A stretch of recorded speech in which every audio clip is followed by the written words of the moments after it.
From NJ PBS Studios, this is NJ Spotlight News with Brianna Venozzi.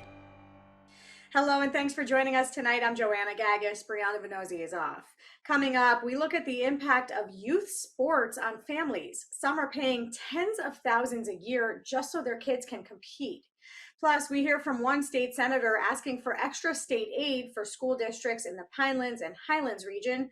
Does his plan have bipartisan support? But first, from the Knicks to the World Cup, it was an exciting sports weekend in the area. But how did our transit system perform? We'll have the post-game analysis with the transportation reporter. That's next. Major funding for NJ Spotlight News is provided in part by NJM Insurance Group, serving the insurance needs of residents and businesses for more than 100 years. What a weekend for sports fans in New Jersey and New York. We kicked it off on Friday with Team USA beating Paraguay 4-1. And then on Saturday, it was Knicks in 5. The New York Knicks won the NBA Finals in Game 5 against the San Antonio Spurs. They were led by two New Jersey legends, Jalen Brunson and Karl Anthony Towns, as their team secured the first championship title since 1973. And then there was the long-awaited first match of the World Cup played right here in East Rutherford. Morocco versus Brazil, that brought some 80,000 fans to MetLife Stadium. Among them was New Jersey Governor Mikey Sherrill, New York Governor Kathy Hochul, and New York City Mayor Zoran Mamdani. So one game down, how did the planning agency score? Here to break down the important plays is Larry Higgs, transportation reporter for NJ.com. Larry, thanks so much for joining us. Here we are on Monday. Let's play Monday morning, so to speak, quarterback. Let's talk about the 80,000 people who came into New Jersey, into MetLife Stadium, New York, New Jersey Stadium for the game. What went right when it comes to NJ Transit? Well, I mean, the entire NJ Transit operation seems to have worked as they intended. They had 21,000 people, so obviously that's about a little more than half of what they expected. They were prepared to move 40,000 people. And, by all reports, and we have reporters on the ground all over and people who rode in on the train and what have you, it went very well. In fact, our NJ.com reporters said that Secaucus Junction had pretty much cleared out by 9:30 at night. But of course, we've seen reporting where folks were saying, we can't believe that we're actually in America right now, just hordes of people clogged trying to get out of the game. It seemed like the getting out part was the hardest. Maybe for some who've never been to MetLife Stadium, don't understand what it really takes to get 80,000 people out of one location. That did feel like a surprise. Given all the events that happened there, was this just par for the course? Well, some of the problems, and again, this is what our folks who were standing there watching things said was ride shares had a lot of problems getting people out afterwards. One of those problems was due to cars being able to get back into the stadium area, which was geo-fenced. So, you couldn't have just anybody come in. Uber was the official ride share provider. So one of the big criticisms that we saw. Traffic was heavy. And of course, NJDOT warned about that. They even put out a map of traffic hotspots for people to guard against. And, even Chris Calori, in his role as New Jersey Turnpike Authority Executive Director, said that there's going to be no magic carpet getting you in and out of the place. The same traffic that you see on game days and for major concerts at MetLife was going to happen. It was going to be amplified. In fact, NJDOT said, treat this like a major storm event. Yeah, that's a great point. And I want to just highlight this. 2 hours before the game on Saturday, Uber's Senior Director of Public Policy and Communications, Josh Gold, sent out a post on X saying Uber can't accommodate the demand. Surge pricing and event surcharges will be in effect to encourage more drivers to come into New Jersey, but plan ahead and take NJ Transit if you can. Even Uber saying, please take an alternate route. Part of the thing here is that you have to go out the way you came in. Like you said, Chris Calori's been out there, a vocal voice for this, saying you might not like the way you came in, but you don't have a different option on the way out.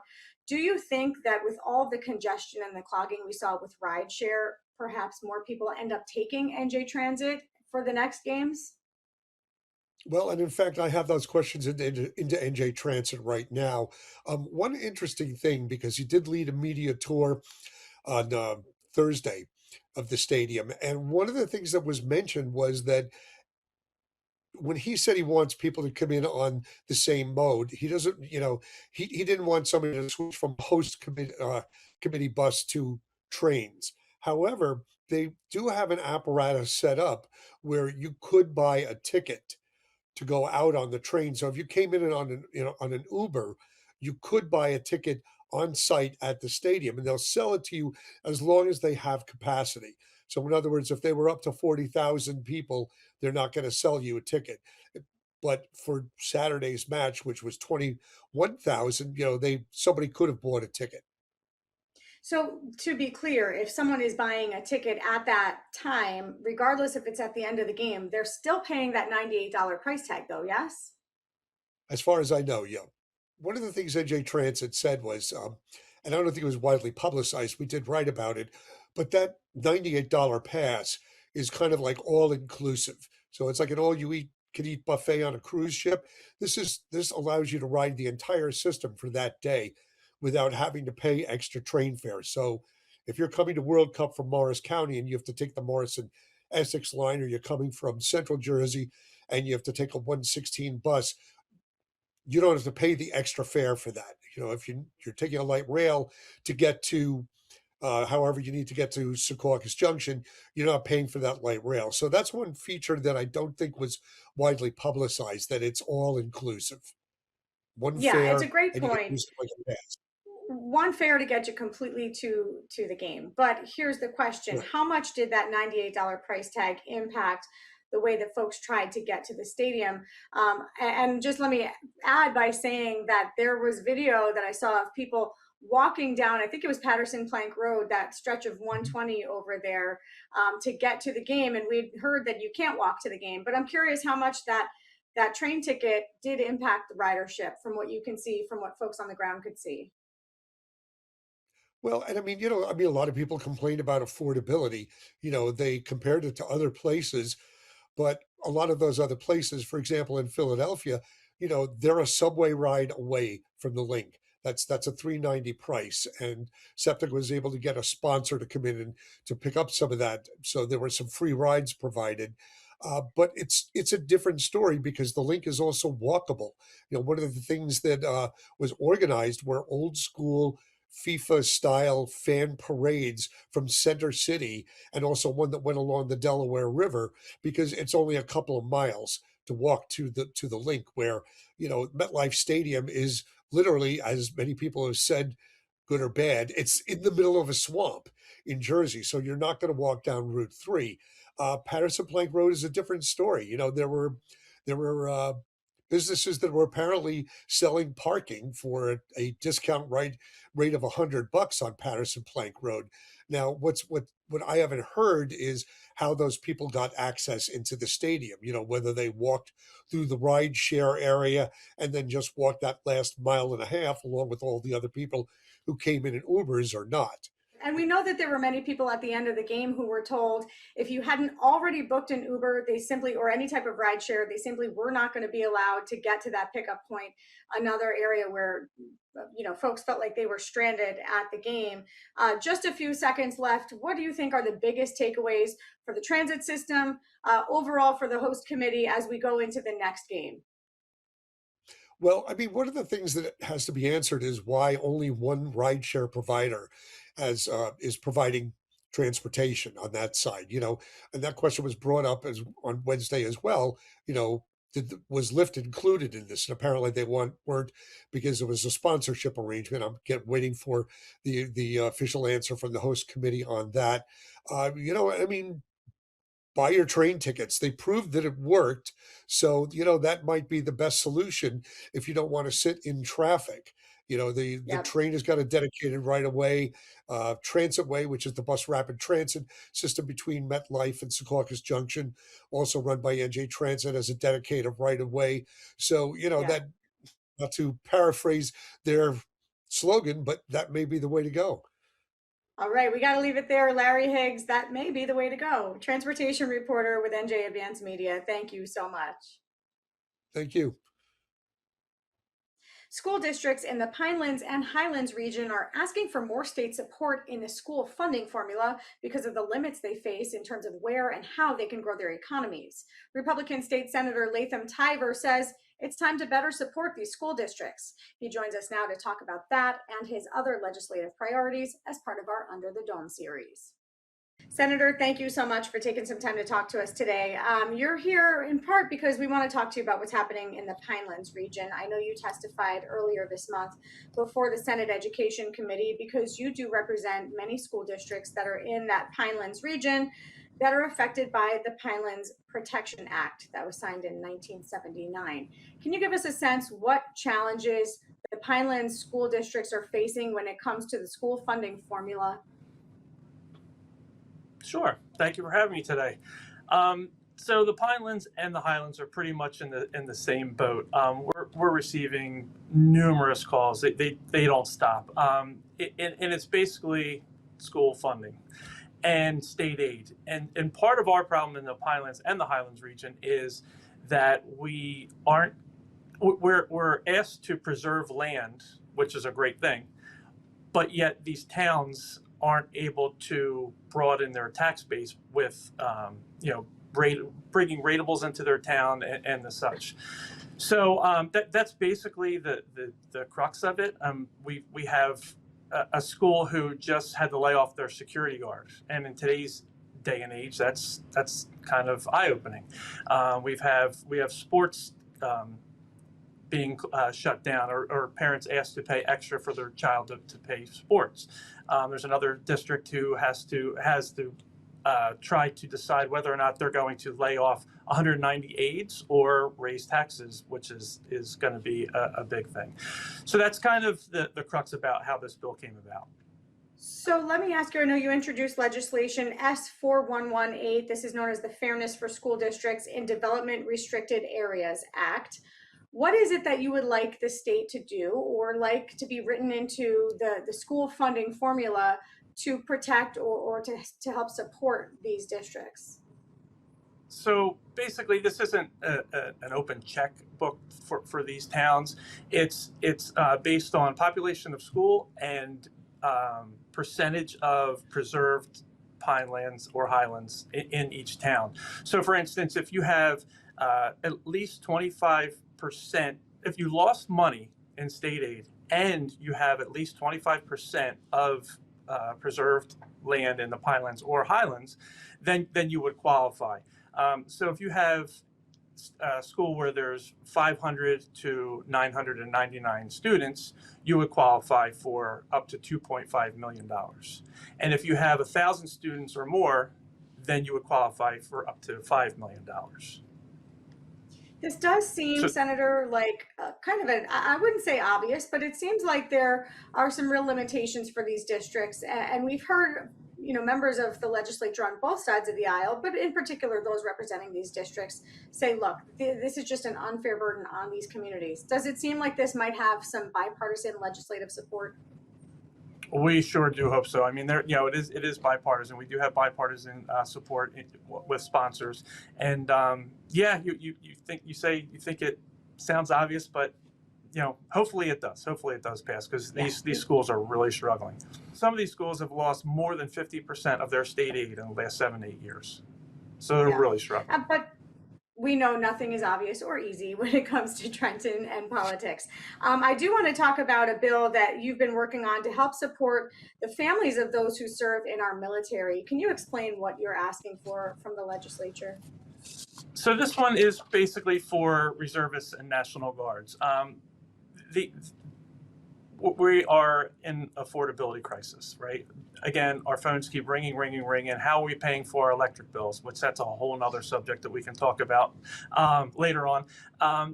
Food, groceries, electric bills, just your medical expenses. And how can we help people who go and fight for us, for our freedoms? And this is basically just, it supplies a $2,500 grant for people who qualify for financial hardship. So that $2,500, this would be under the New Jersey Military Family Relief Fund. Is this just a check that they get once a year? What's the kind of the criteria for how and when they get that support? So yes, you would qualify for a once a year stipend, basically for $2,500. Okay. You think that's going to go anywhere?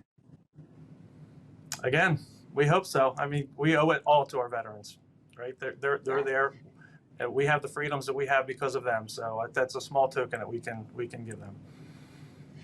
One more bill that I know you're working on creates better pathways for professional counselors. This is a time when mental health, obviously the importance of mental health couldn't be more stark, especially for our young people. What would you like to do to see more counselors more easily get into the profession? Well, I think we're in a mental health crisis right now. And I think parents basically want help for their children right now. They don't want to have to wait 2 or 3 months to be able to speak to a professional. And basically what this does is to get licensed, you have to have 3 years or 4,500 hours supervised. And we're trying to lower it to 2 years, 3,000 hours in line with most of the other states out there that are doing, that's how they're doing it right now. New Jersey certainly has high standards, but some would argue that having a high bar makes sure that you have the most qualified professionals in those positions. Are you concerned at all that lowering the standards perhaps allows folks in who aren't ready? It's working in other states. We're not hearing complaints from other states, so I think that I think it'll work in this state as well.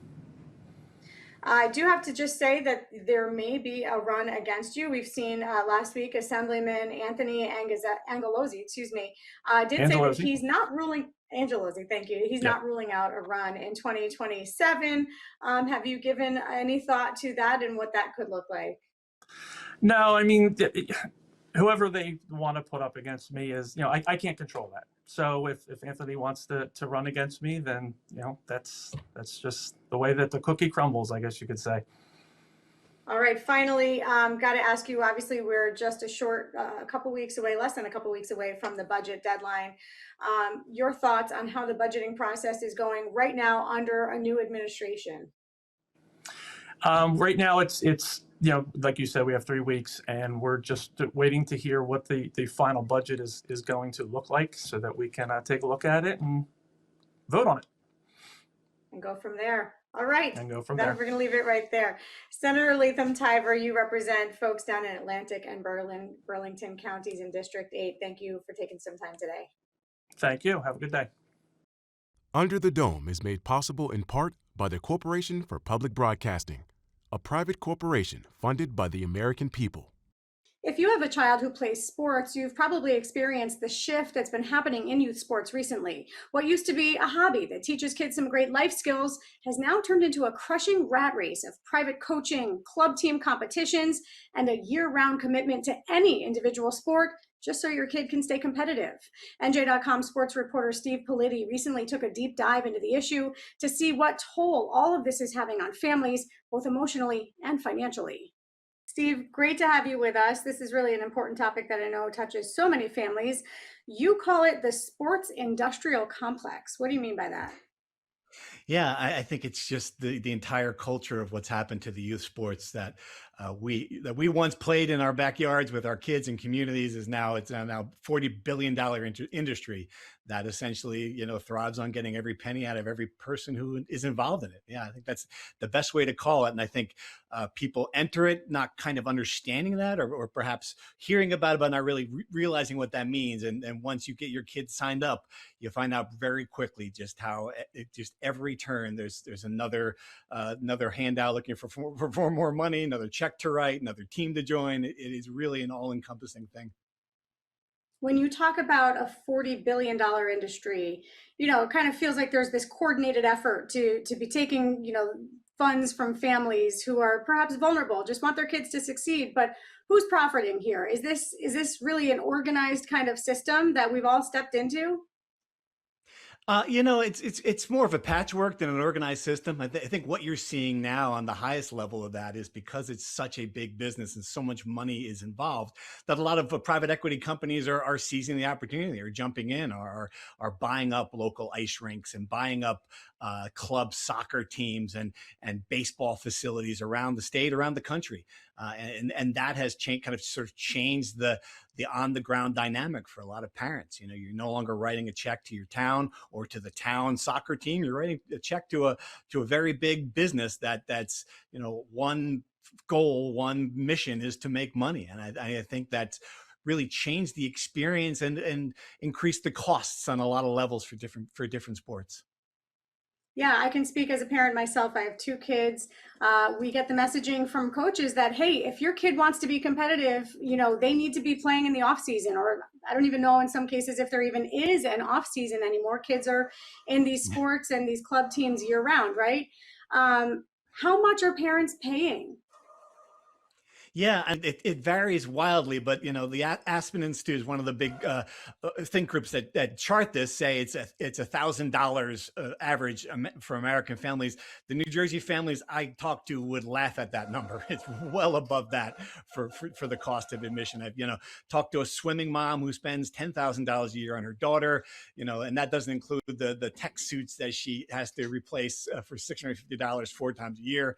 A hockey dad, 20 grand, and that doesn't include private lessons that some of his son's friends are getting. I talked to a mom of two kids whose daughter and son are high level basketball and gymnasts. She's in debt for 30 grand because of paying all these bills. It's just all, it depends on how deep you are in this world. But I think most parents are finding that the expenses far outweigh what they're used to from when they were kids. Steve, there's going to be families who say, look, I'm making an investment in my child. I want them to go on to play in college. Maybe they'll get a scholarship. In your reporting, what are you finding in terms of that actually happening, or that being the reality for most kids?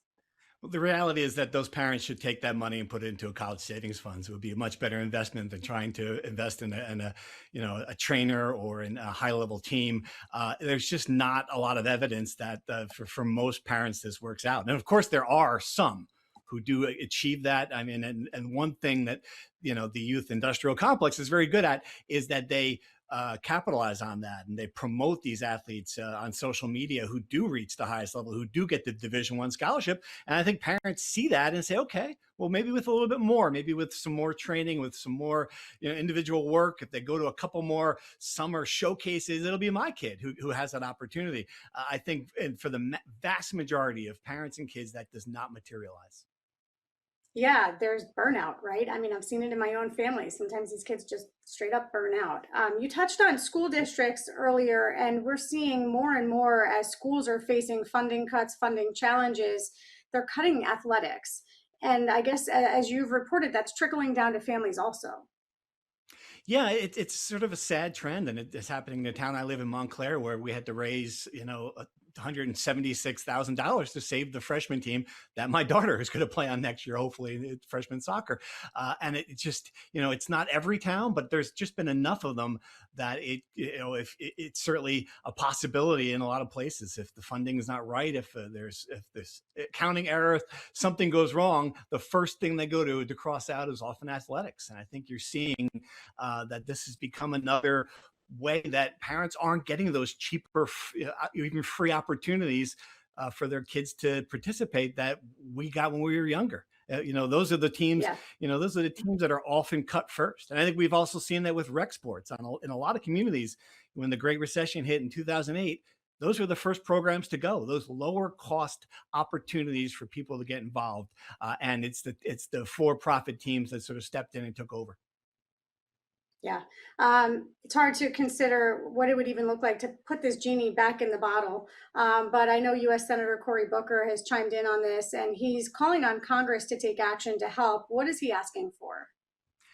Yeah, it's very interesting. Him and Chris Murphy in Connecticut. Of course, Cory Booker himself, a great athlete. He talked about how it really shaped him growing up on the fields of Bergen County to playing high school football in New Jersey. I think he wants to get the private equity money out of the equation, and that's the key tenet of what's happening here. Wants to get rid of things like pay for play, where you'll go to a tournament and the parents will have to stay at a certain hotel in order to participate in the event. He's trying to get rid of these predatory actions that have just become part of the experience for youth sports for a lot of people. Whether or not that legislation is successful, it remains to be seen. But certainly there are a lot of people who are looking at this in Washington as not only an issue that that they think they can solve, but one that really there's no right, left, red, blue. This is something that the vast majority of people agree on that has to change.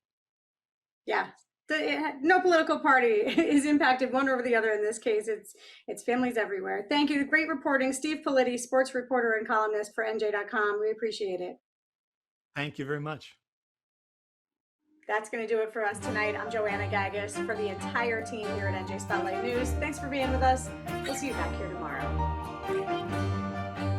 New Jersey Education Association, making public schools great for every child, and RWJ Barnabas Health. Learn more at rwjbh.org.